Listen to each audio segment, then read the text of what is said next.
Mesdames, Messieurs, bonsoir à toutes et à tous et bienvenue dans cette session d'information sur la télévision Labari en ce vendredi 6 novembre 2015. Nous débutons par cette dépêche, en effet nous venons de l'apprendre. Le juge de référé du tribunal de Zender saisi par le bureau politique du CDS Rahama par rapport à la tenue demain dans la ville de Zender d'un congrès d'investiture du candidat du parti à la présidentielle de février 2016 a rendu son délibéré il y a quelques instants et a enjoint Maman Ousmane, puisque c'est lui et ses camarades qui ont appelé à la tenue de ce congrès, à ne pas tenir un tel congrès pour défaut de qualité. Maman Ousmane a en effet, comme vous le savez, appelé à la tenue demain dans la ville de Zender d'un congrès d'investiture du candidat du parti à la présidentielle de février 2016, et c'est cette convocation qui a été attaquée en justice devant le juge de référé de Zender, notamment par le bureau politique dirigé par Abdoulabo. Le juge a donc décidé que Maman Ousmane n'a pas la qualité de convoquer une telle rencontre. Un autre congrès d'investiture qui va lui se tenir également demain, c'est celui du Parti nigérien pour la démocratie et le socialisme, le PNDS-Taraya, le parti au pouvoir. C'est un congrès extraordinaire d'investiture du candidat du parti à la présidentielle de février 2016, et c'est certainement le président actuel qui a porté les couleurs du parti à l'élection de 2011 qui va encore les porter pour cette élection de 2016. Demain, le congrès s'ouvre au niveau du palais du 29 juillet. Je vous propose de suivre les explications de M. Zarami Abakari. Il est secrétaire à la communication du comité exécutif national du PNDS Taraya. Depuis quelques semaines, il y a un comité d'organisation qui est mis en place, qui est à pied d'œuvre pour une bonne organisation de ce congrès. Et aujourd'hui, nous pouvons affirmer que tout est fin prêt pour que ce congrès se tienne dans les meilleures conditions et que ça soit une réussite. L'ensemble des délégations sont soit sur le point d'arriver ou bien sont déjà arrivées. À l'heure où je vous parle, il y en a qui sont déjà là, mais au plus tard à 18h ou 22h, tous les autres seront là, y compris les sections de l'extérieur et les délégations des partis amis que nous avons invités ou qui ont manifesté leur désir de prendre part à cette grande manifestation. L'enjeu de ce congrès, vous savez, c'est d'investir en réalité le président Issoufou pour un second mandat. Vous savez que cela fait 5 ans aujourd'hui qu'il préside aux destinées du Niger. C'est un homme qui a un bilan, et ce bilan il est visible à la fois sur le plan des infrastructures, sur le plan des progrès qui ont été réalisés au sein de la société dans tous les domaines. Et à ce titre-là, nous pensons qu'il est le mieux indiqué une fois de plus, à la fois pour défendre ce bilan, pour consolider les acquis qu'on a pu engranger au cours de ces 5 années, mais aussi pour encore prendre des promesses pour que notre société, la société nigérienne, aille de l'avant et que le Niger soit un pays qui compte pas seulement au niveau de la sous-région, mais sur l'ensemble de l'échiquier à travers le monde. Et quand on parle de l'échiquier, c'est sur tous les plans, sur le plan diplomatique, sur le plan économique, sur le plan du progrès social, etc. Donc je pense que tout est fait prêt pour recevoir les congressistes. Nous demandons aux militants du parti de se mobiliser énormément pour prendre part à cette manifestation.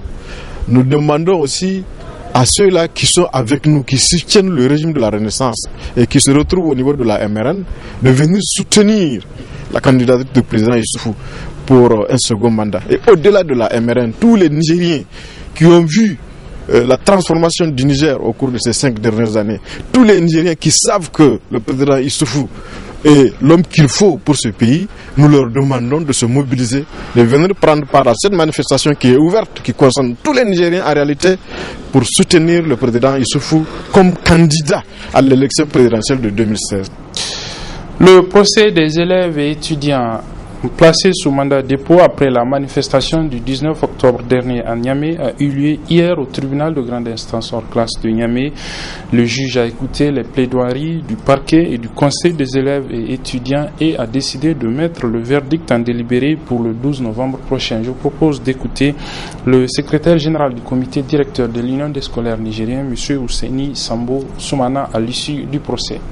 C'est qu'on nous souhaiterons que vraiment que le délibéré puisse se faire au siège, mais la justice n'a pas décidé ainsi.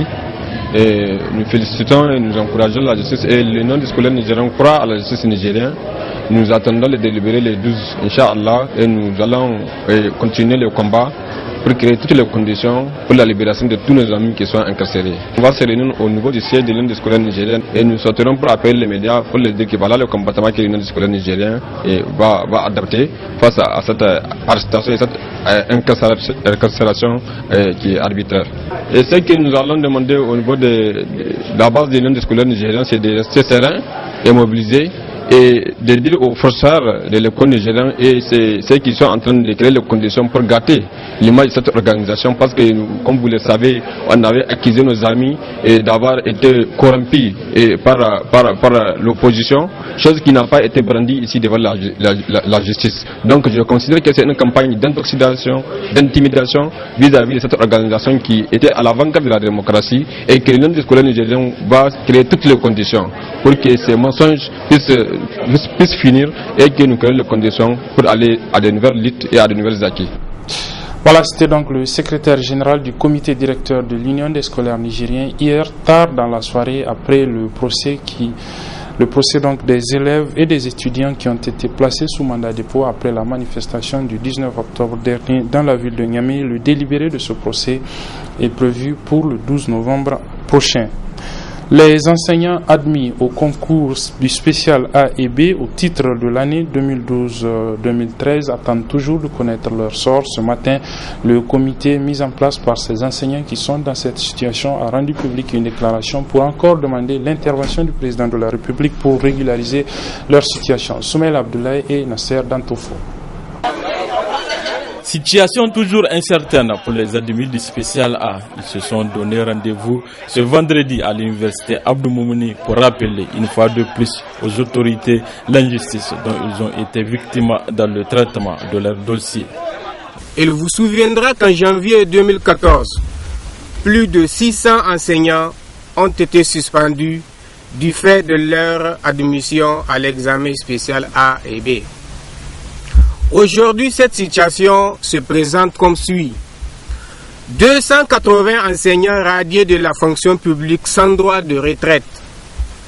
102 autres réhabilités et réaffectés après le conseil de discipline. Certains camarades venus dans les mêmes conditions bénéficient toujours de leur salaire parce que protégés par certains responsables tapis dans l'ombre. Malgré les multiples dénonciations, ces autorités n'ont brillé que par leur silence complice. Où sont alors les promesses faites par le chef de l'État lors du bilan des 4 années d'activité? De cette situation, il ressort clairement qu'il y a d'abord 2 poids 2 mesures dans la résolution de la question du spécial A et B des promotions 2012 et 2013, aussi une détérioration du système éducatif car vidé de son personnel qualifié et expérimenté, au vu eux aussi des syndicats. Face à cette situation, nous avons saisi la justice pour que la lumière soit faite sur cette injustice flagrante. Impuissants devant cette situation qui leur a été imposée, ces admis du spécial A continuent à suivre leur cours à la faculté des lettres et des sciences humaines de l'université Abdou Moumouni. La lutte continue. Retour au tribunal de grande instance hors classe de Niamey où nous vous le disions depuis hier, le réseau des organisations pour l'analyse et la transparence budgétaire ROTAB est allé déposer sur le bureau du procureur de la République une plainte contre X pour que la lumière soit faite dans l'affaire dite de saisie de devises à l'aéroport de Niamey en août dernier. Michel Deji nous fait le point. C'est le 4 septembre dernier, soit 10 jours après l'annonce des saisies de devises étrangères faites par les services douaniers de l'aéroport de Niamey, suivies de leur restitution intégrale à leurs propriétaires par la Direction générale du Trésor public, que le ROTAB, dans un communiqué qui dénonçait cette affaire, promettait de saisir la justice pour que la lumière soit. Cette promesse a donc été tenue hier matin avec le dépôt au parquet du tribunal de grande instance hors classe de Niamey d'une plainte contre X. Vous savez bien que là, l'État du Niger a été grigé selon nos termes et qu'il fallait faire la lumière, toute la lumière sur cette affaire. Donc, et formellement, l'Eurotab aujourd'hui a porté plainte contre X par rapport à cette affaire. Nous attendons de la justice nigérienne que justice soit faite dans cette affaire, que le Niger rentre dans ses droits, que le Niger que ça ne puisse plus se reproduire pour que les intérêts du Niger puissent être préservés. En rappel, un total de près de 9 milliards de francs CFA en diverses devises a été retrouvé sur des individus de nationalité étrangère et même nigérienne en partance à Dubaï. Comme le veut la législation, la douane les a saisis, mais contre toute attente, elle a été obligée de les restituer sur instruction écrite du ministre des Finances.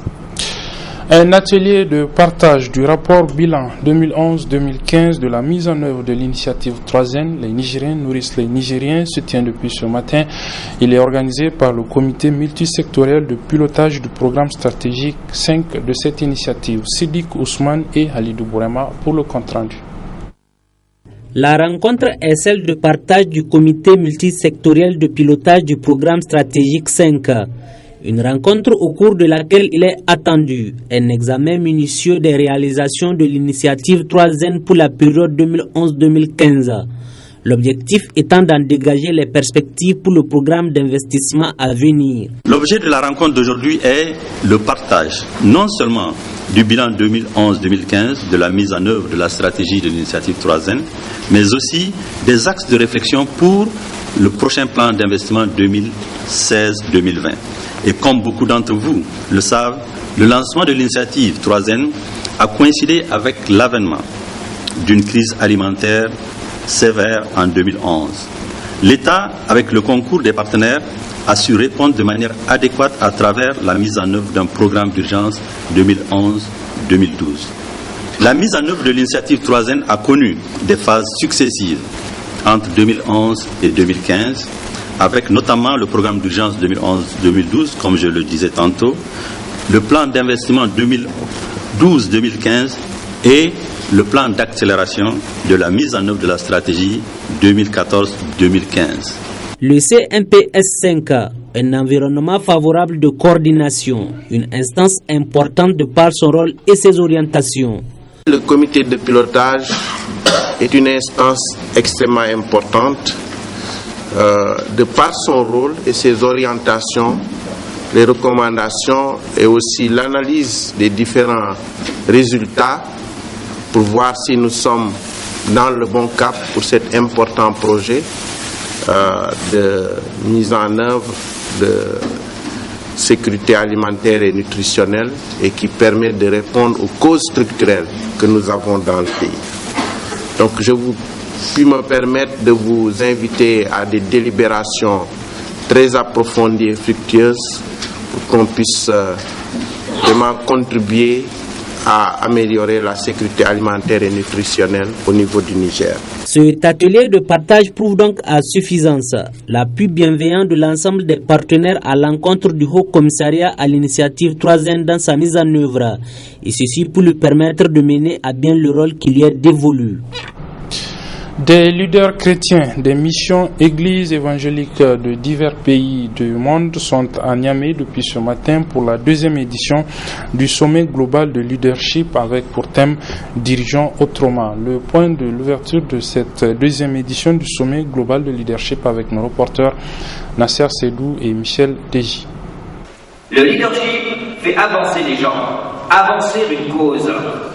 Une organisation d'une réalité à quelque chose de meilleur. C'est une initiative qui vise à renforcer les capacités des leaders et de la jeunesse nigérienne en général et celle chrétienne en particulier sur les inspirations et compétences que nécessite tout leadership dans la vision de l'Église. On a commencé par le premier orateur, on a parlé de l'endurance. Ça m'a beaucoup encouragée et je vois vraiment ce qu'il dit parce que j'ai vécu certaines expériences personnelles.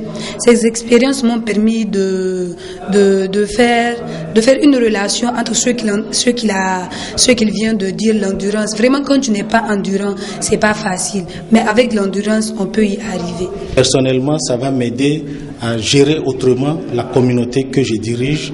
Ça va aussi m'aider à revoir la façon de travailler avec mes collaborateurs et comment diriger aussi les membres de l'Église. Un sommet également marqué par des prières et des chants de louange et d'adoration qui mettent la foi au cœur de tout leadership au service de l'humanité. C'est vraiment d'aider les leaders, l'Église, les leaders des entreprises, pour être efficaces dans leur leadership et apporter non seulement une transformation au niveau des individus, mais c'est surtout aussi apporter une transformation au niveau de la nation. Parce que c'est par ce leadership que nous pouvons impacter ceux qui sont avec nous et aussi impacter toute la nation du Niger. Aujourd'hui, nous avons un problème très sérieux dans le développement du leadership. Quand le peuple avance véritablement, cela fait du bien à tout le monde. Mais quand le leader lui-même n'est pas ouvert aux différentes réalités, il étouffe et il étouffe le peuple avec lui. Et nous voulons que ce programme soit une autre opportunité pour libérer le potentiel des leaders et d'une manière véritable. Pendant les 2 jours que durera cette rencontre, ce sont près d'une dizaine d'éminents pasteurs et entrepreneurs qui auront à outiller les participants à travers des vidéoconférences sur comment devenir un bon leader pour diriger autrement.